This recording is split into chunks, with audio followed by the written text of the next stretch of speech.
Bholakpur division రంగానగర్లో అధ్వానంగా మారిన రోడ్డుకు 30 లక్షలతో సీసీ రోడ్డు నిర్మాణ పనులను ఎమ్మెల్యే మూటా గోపాల్ ప్రారంభించారు.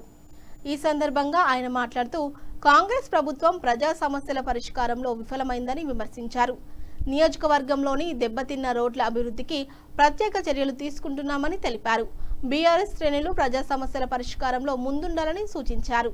కేసీఆర్ పాలనలో సంక్షేమం అభివృద్ధికి పెద్దపీట వేశారని గుర్తు చేశారు. ఈ కార్యక్రమంలో మూటా జయసింహ, పార్టీ నాయకులు, కార్యకర్తలు తదితరులు పాల్గొన్నారు.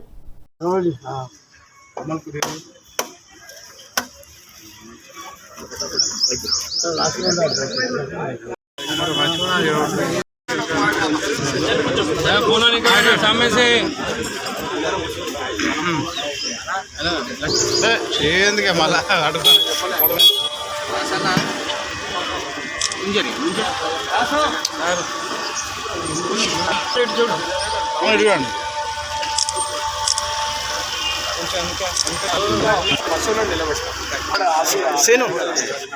జై తెలంగాణ, జై తెలంగాణ, పాలన జయన్న నాయకత్వం,